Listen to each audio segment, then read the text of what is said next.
तो ये हम कर रहे हैं question number 31। Debt equity ratio of a company is 1:2। Which of the following suggestions would increase decrease और नॉट चेंज इट। तो हमने क्या किया, देखो डेट इक्विटी रेशियो लिखा। That is debt upon equity. Debt upon equity means long term debt या non current liability divided by share holders funds. तो हमने एज्यूम किया शेयर होल्डर फंड्स को 1 लाख।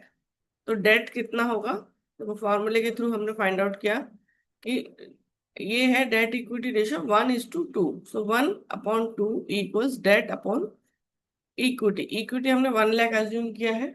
सो डेट विल बी 50,000। अब हम case one in each and every case में देखेंगे। जैसे है issue of equity shares.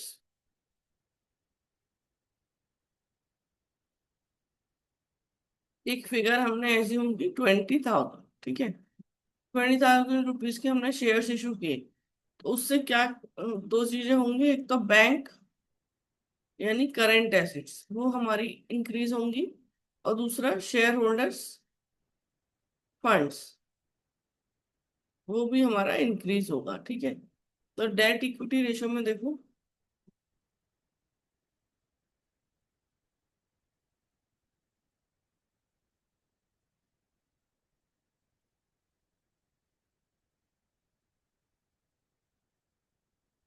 Date upon equity. So debt तो हमारा सेम है 50,000। इक्विटी जो हमारी 1 लाख थी, 1 लाख से 20,000 हो रही है, इंक्रीज हो रही है। तो क्या आएगा, 50/120।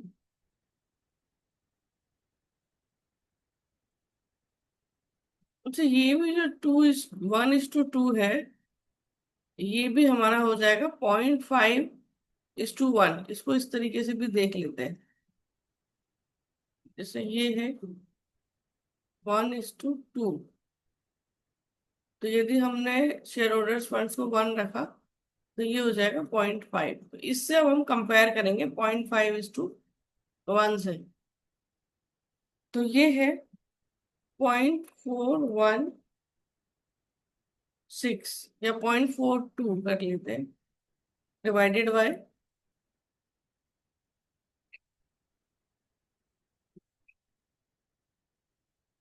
1। तो 0.42 कम है 0.50 से। तो क्या हो रहा है, रिड्यूस हो रहा है, डिक्रीज हो रहा है।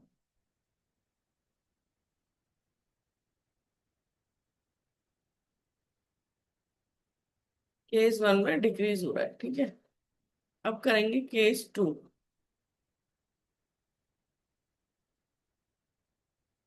केस टू में है cash receive from trade receivables.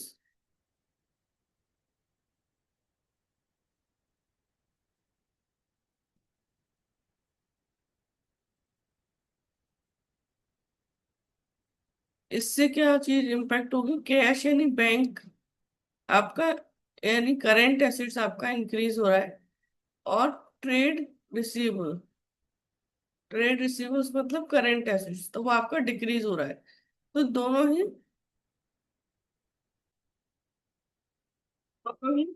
He current assets आपके इंक्रीज डिक्रीज हो रहे हैं। तो ना तो डेट पर इम्पैक्ट आ रहा है ना इक्विटी पर। तो debt equity ratio will be same.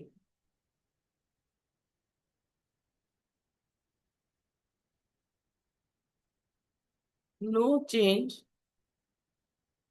On equity and date.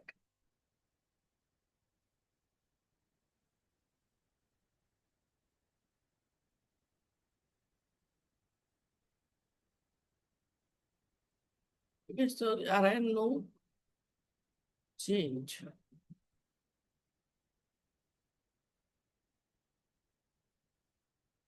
अब हम करेंगे केस थ्री। केस थ्री में sale of goods on cash basis.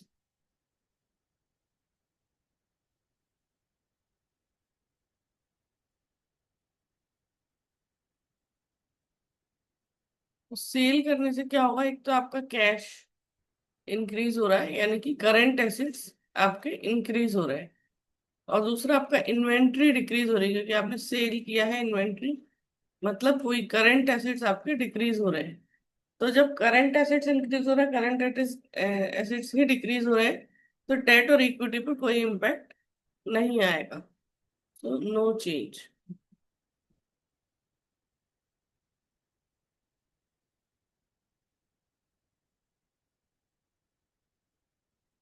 Case 4, repayment of long term borrowing.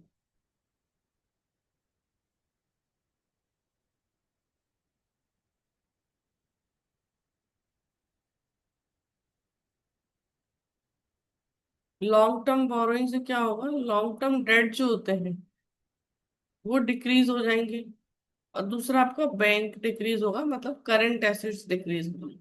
तो जब लॉन्ग टर्म डेट आपकी डिक्रीज हो रहे हैं तो इससे यहाँ जैसे हमने सोचा 20,000 से था ये, डिक्रीज हो रहा है।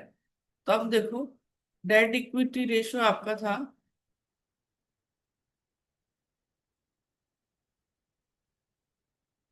Date upon equity. डेट हमने 50,000 का एज्यूम किया था, उसमें से 20,000 लेस हो जाएंगे क्योंकि उनका रीपेमेंट हो गया। और ये सेम ही रहेगा equity share holder funds. So 30,000 divided by 1 lakh, so 0.30:1। तो पहले था हमारा 0.50, अब है 0.30। तो ये कम है, तो क्या हो रहा है, decrease.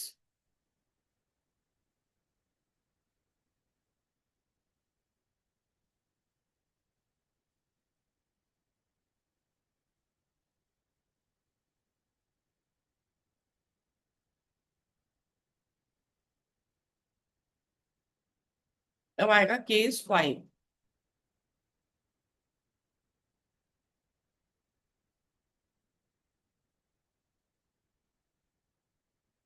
Purchase goods on credit.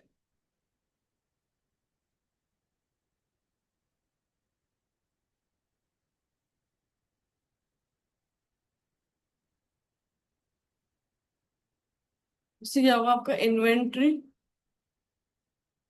मतलब करंट एसेट्स आपका इंक्रीज हो रहा है। और आपने क्रेडिट पर लिया है, पेमेंट अभी नहीं किया, तो आपके ट्रेड पेबल इंक्रीज होंगे, मतलब current liability. So no change on debt on equity. So no change, ratio में कोई चेंज नहीं आएगा।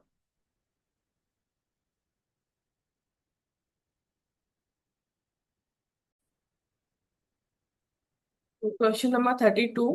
Assuming that the debt equity ratio is 2:1, state giving reasons which of the following transactions would increase, decrease, not alter the debt equity ratio. सबसे पहले है issue of preference shares।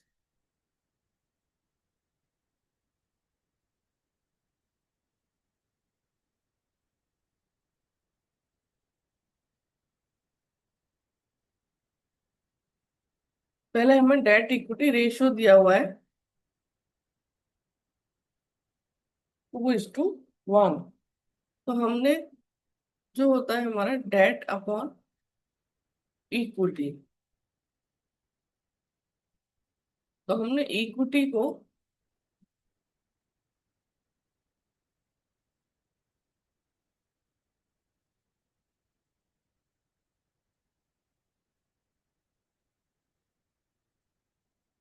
1 lakh, तो date कितना होगा,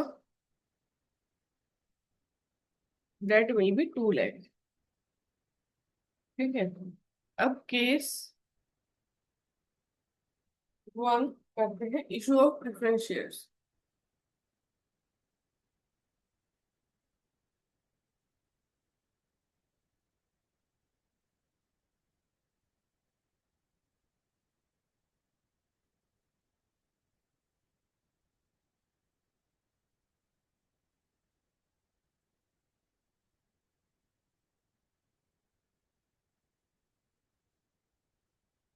इशू ऑफ प्रेफरेंस शेयर्स करने से क्या होगा कि आपका शेयर्स इंक्रीज हो जाएगा और एक तरफ बैंक इंक्रीज होगा।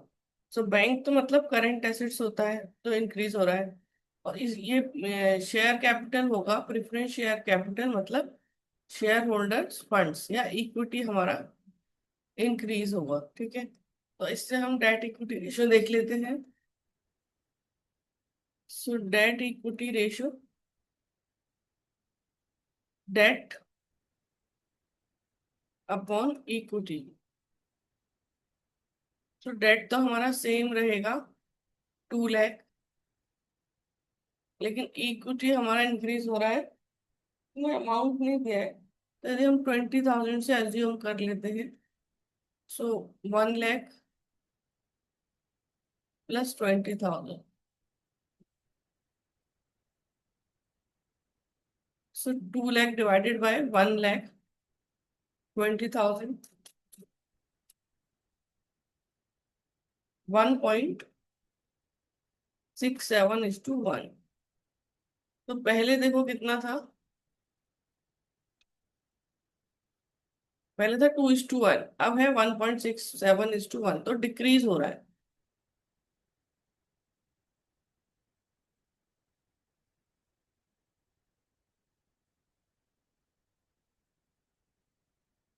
2:1 से 1.67:1 हो गया, तो डिक्रीज हो रहा है। ठीक है, अब हम करेंगे केस 2।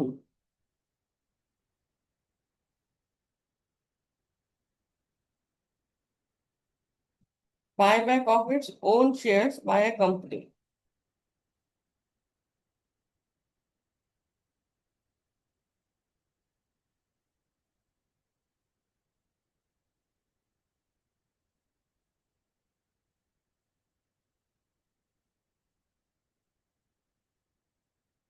तो अपने शेयर्स को बाय बैक करने से क्या होता है, एक तो शेयर्स आपके डिक्रीज हो जाते हैं, मतलब जो शेयर्स मार्केट में आपने इशू किए हुए हैं उसको आपने खुद ही बाय बैक कर लिया, मतलब वो शेयर्स कैंसिल हो जाते हैं।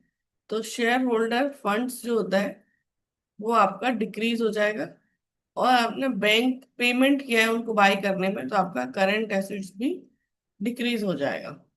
तो अब देखो डेट इक्विटी रेशियो,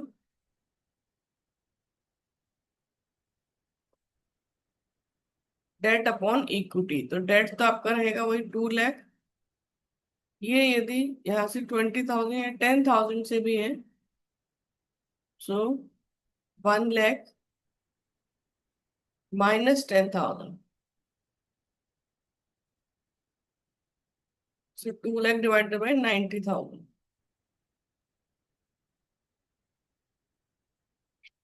तो 2.22:1। तो पहले था 2:1, अब है 2.22:1, तो क्या हो रहा है, इंक्रीज।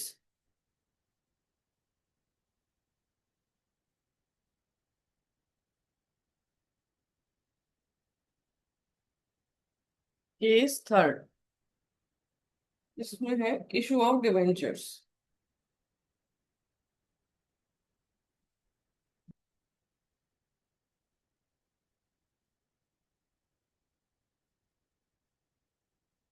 इशू ऑफ डिवेंचर्स में देखो क्या होगा, आपका लॉन्ग टर्म डेट वो तो आपका इंक्रीज हो रहा है, और इशू डिवेंचर्स इशू करने से आपका बैंक यानी करंट एसेट्स भी इंक्रीज होता है। यदि ये फिगर 25,000 से है, तो देखो डेट इक्विटी रेशो, डेट था हमारा 2 लाख, 2 लाख में इंक्रीज हो रहा है 25,000, और शेयर होल्डर फंड्स में कोई इम्पैक्ट नहीं है, ये कोई इंक्रीज डिक्रीज नहीं है, तो वो इतना ही रहेगा। सो 2,25,000 डिवाइडेड बाई 1 लाख, सो 2.25:1, क्या हो गया, इंक्रीज। पहले 2:1 था, अभी 2.25:1, सो इंक्रीज। केस 4,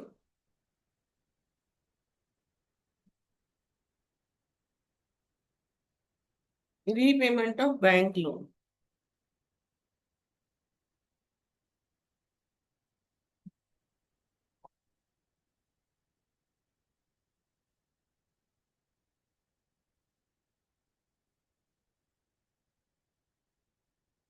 तो आपका bank loan long term date में आता है। वो लॉन्ग टर्म डेट आपके डिक्रीज हो रहे हैं क्योंकि आपने उसका पेमेंट कर दिया। इधर से आपका बैंक मतलब करंट एसेट्स भी डिक्रीज हो रहा है।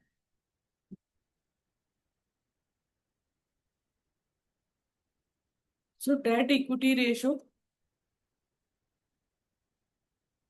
2 लाख, ये दी फिगर 30,000 रुपये है। तो 2 लाख माइनस 30,000 डेट डिक्रीज हो रहे हैं। Share holders funds will be same 1 lakh. तो ये हो जाएगा 1,70,000 divided by 1 lakh. So 1.70 is to 1, पहले था 2 is to 1, 1.70 is to 1। तो ये क्या हो रहा है, डिक्रीज।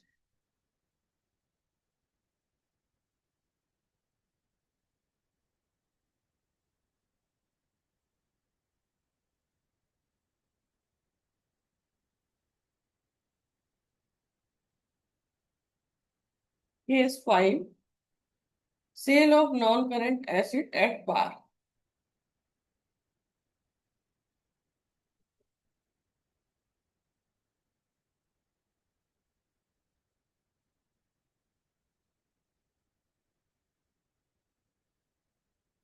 इससे क्या होगा, एक तो आपका नॉन करंट एसेट सेल हो रहा है तो वो डिक्रीज हो जाएगा। दूसरा आपने सेल किया है तो बैंक आपका इंक्रीज होगा। बैंक मतलब करंट एसेट्स आपका इंक्रीज हो रहा है।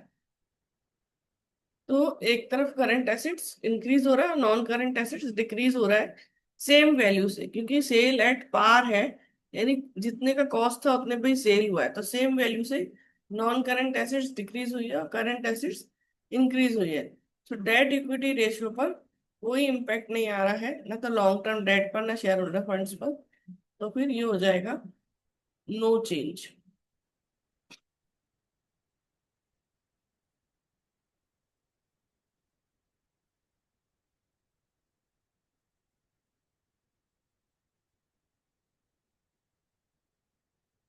Can not alter.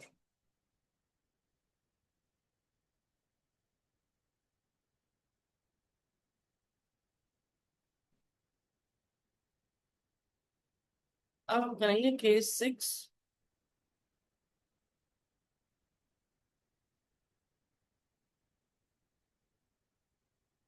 Cell of non current asset at profit.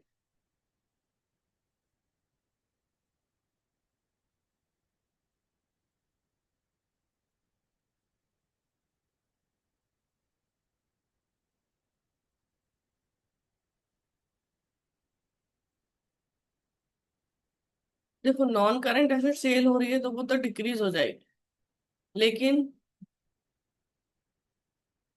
Profit पर हो रही है तो प्रॉफिट आपका, यानी कि reserve and surplus. Reserve and surplus मतलब equity share holders funds. Reserve and surplus share holder funds में आता है। तो वो आपका इंक्रीज हो जाएगा कि प्रॉफिट हो रहा है। और दूसरा आपका बैंक या करंट एसेट्स आपका इंक्रीज हो रहा है। तो यदि हम ये ऐसा एज्यूम करें कि इसका कॉस्ट था 40,000 और प्रॉफिट है 10,000 और सेल हो रहा है 50,000, ठीक है। तो इससे तो नॉन करंट एसेट डिक्रीज हो जाएगी, इससे रिजर्व एंड सरप्लस इंक्रीज होगा और इससे बैंक इंक्रीज होगा, ठीक है। तो अब हमें किससे मतलब है, रिजर्व एंड सरप्लस से।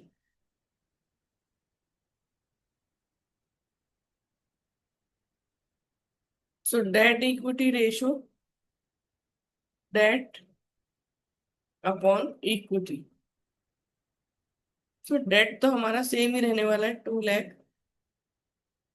इक्विटी जो हमारा था 1 लाख, उसमें रिजर्व एंड सरप्लस 10,000 से इंक्रीज हो रहा है। तो ये शेयर होल्डर फंड्स इंक्रीज हो जाएगा।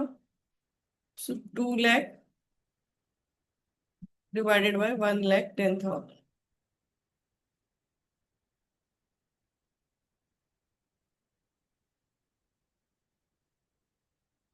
तो 1.81:1, पहले था 2:1, अभी 1.81:1। तो ये क्या हो रहा है? Decrease.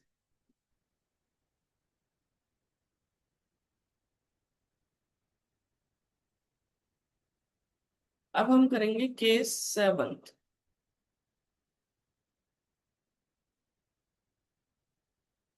Cell of non current assets at loss.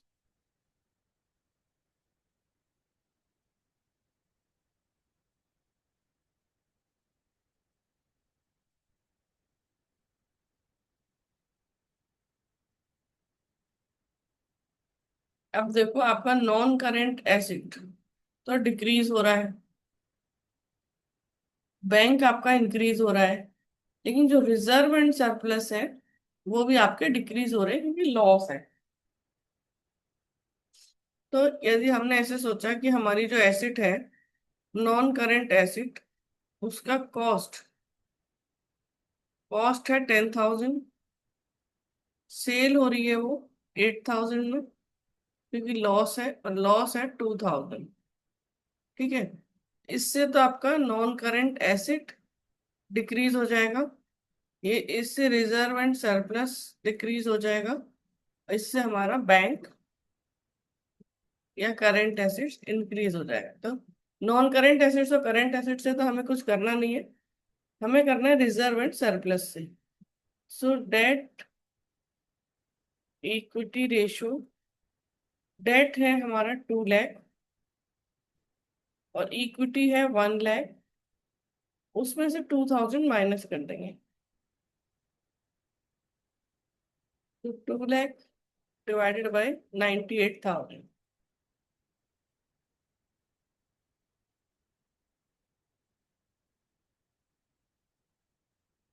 2.04:1। तो पहले 2:1 था, अभी 2.04:1। तो क्या हो रहा है? Increase.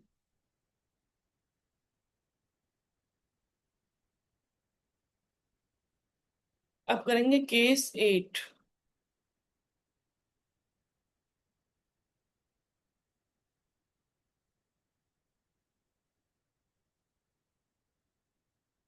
Purchase of non current asset on credit of 3 months.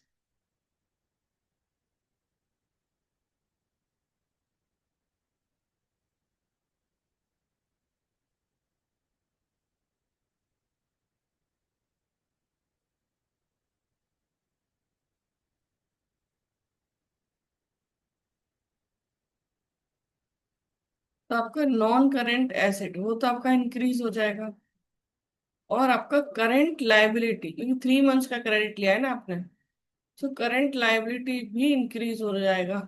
So non current assets and current liability increase हो रहा है, लॉन्ग टर्म डेट या शेयर होल्डर्स फंड्स पे कोई इम्पैक्ट नहीं आ रहा। तो ये हो जाएगा no change, not alter.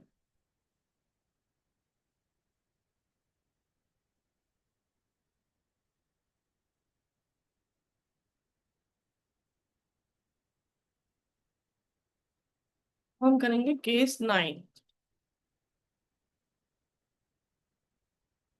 Purchase of non current assets on long term deferred payment basis.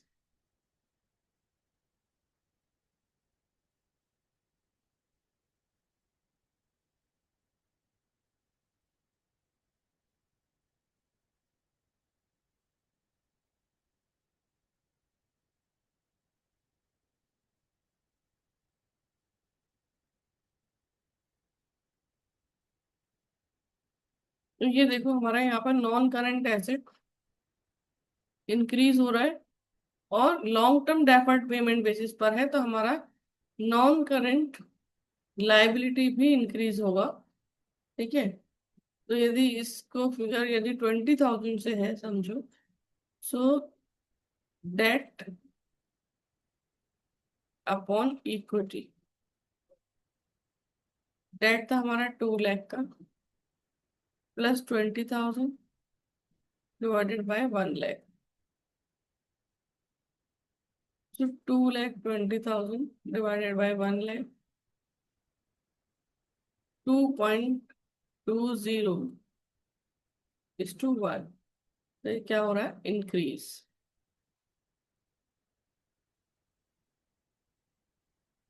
तो ये हो गया हमारा क्वेश्चन नंबर 32।